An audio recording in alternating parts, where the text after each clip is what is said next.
নমস্কার বন্ধুরা, আহারও ভ্রমণের আরও একটি পর্বে আপনাদেরকে স্বাগত। আজ বানাচ্ছি লাউয়ের পরোটা, যার জন্য আমি নিয়ে নেব লাউ। লাউটা আমি একদম কচি দেখে নেব, বীজ থাকলে কিন্তু ভালো হবে না।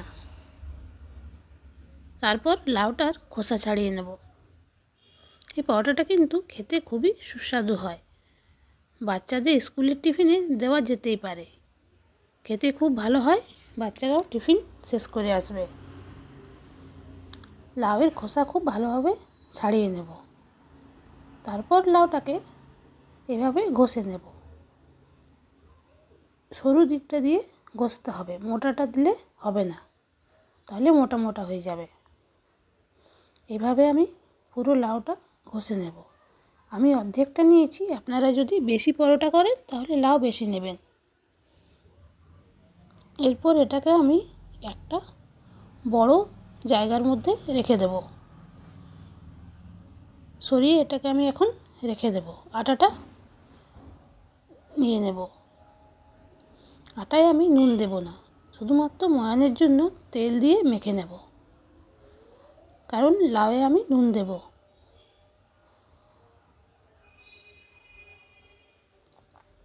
খুব ভালোভাবে তেল দিয়ে মেখে নেব।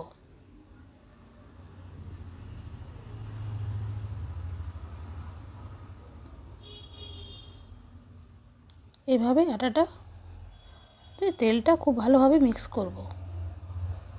তারপর আটাটাকে এক পাশে রেখে দেব মেখে। এরপর আমি আবার লাউটাকে নিয়ে নেব। এর মধ্যে আমি একে একে এবার মশলাগুলো দিয়ে দেব। লাউ থেকে কিন্তু জল বেরোবে। এরপর লাউয়ে দিয়ে দেব মশলাগুলি, একে একে দিয়ে দেব প্রথমে স্বাদ মতো নুন। নুন দিলে লাউ থেকে কিন্তু আরও জল বেরোবে। এরপর দিয়ে দিলাম আদা, রসুন আর লঙ্কা পেস্ট 1 চামচের মতো দিলাম। আর দেব কাশ্মীরি লঙ্কার গুঁড়ো। আপনারা যদি ঝাল খান তাহলে এমনি লঙ্কার গুঁড়ো দিতে পারেন।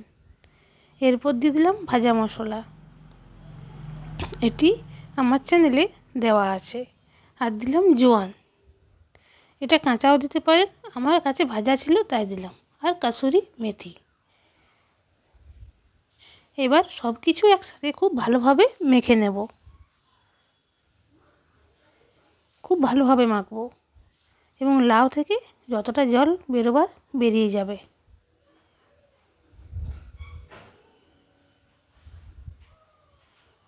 এরপর এর মধ্যে দিয়ে দেব আটাটা। আস্তে আস্তে আমি দেব, একবারে দেব না।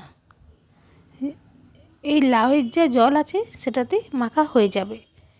তাও যদি মনে হয় জল লাগবে তাহলে একটু হাতে করে জল দিতে পারেন, খুব বেশি কিন্তু দেবেন না। এভাবে আমি লাউয়ের সাথে মেখে নেব। খুব ভালোভাবে মাখা হয়ে গেছে। একটু তেল লাগিয়ে এটাকে এবার কিছুক্ষণ রেখে দেব। তারপর দেখুন খুব ভালোভাবে মাখা হয়ে গেছে। এরপর লেচি কেটে নেব। তারপর বেলে নেব। তেল দিয়েও বেলা যায়, আবার ময়দা দিয়ে বা আটা দিয়েও বেলা যাবে। এবার আপনার চাইলে গোল, চৌকো বা ত্রিকোণ যেরকম ইচ্ছে বেলে নিতে পারেন। আমি ছোট ছোট ত্রিকোণ আকারে পরোটার মতো করে নেব, যাতে টিফিনে দিতে সুবিধে হবে। খুব বড় হলে কেটে কেটে দিতে হয়।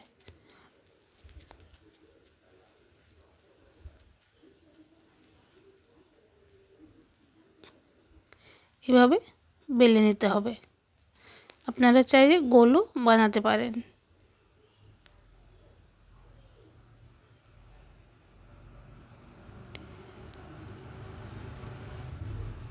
হয়ে গেছে। এভাবে আমি বাকিগুলো বেলে নেব। এবার আমি আটা দিয়ে বেলছি।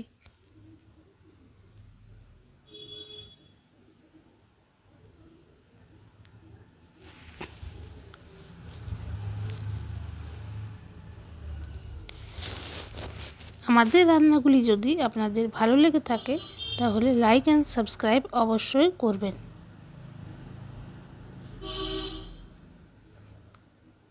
এভাবে ছোট ছোট করে করব। আপনারা এটাতে ময়দাও নিতে পারেন, কিন্তু আটা নিলেই ভালো। তাই আটা দিয়ে বানালাম।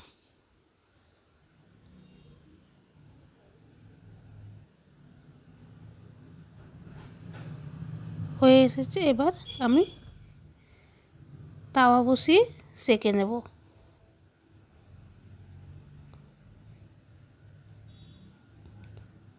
আর সাথে বানিয়ে নিন নিজের পছন্দ মতো সবজি। আমি এটার সাথে আজ বানিয়েছিলাম আলু টমেটোর তরকারি, যার রেসিপিটি আমি পরে অন্য কোনো দিন দিয়ে দেব। এবার একদম কম আঁচে আস্তে আস্তে সেঁকে নেব। আঁচ কিন্তু একদম কম রাখতে হবে। খুব ভালোভাবে দুটো পাশ হয়ে গেলে এর মধ্যে তেল দিয়ে দেবো।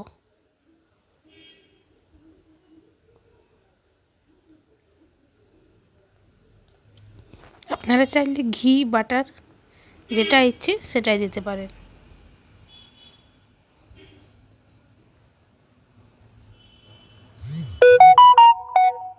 এইভাবে বানিয়ে নেব। একটু সময় নিয়ে ভাজতে হবে, আঁচ বাড়ালে চলবে না। কম আঁচে অনেকটা সময় নিয়ে এক একটা করে ভেজে নিতে হবে, তাহলে বেশ মুচমুচে হয় আর খেতে খুব ভালো লাগে।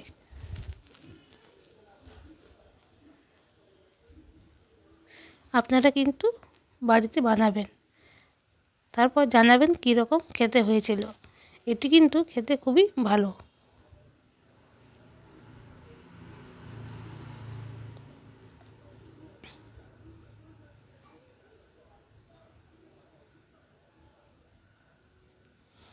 দেখুন তৈরি হয়ে গেছে, এবার নামিয়ে নেব।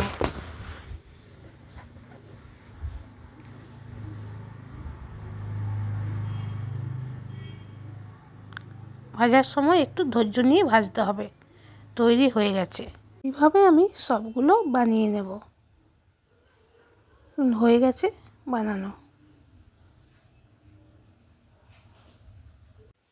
দেখুন পরোটাগুলি কি সুন্দর হয়েছে, খেতেও ভালো মুচমুচে সাইজে ছোট ছোট বানিয়েছি। নমস্কার।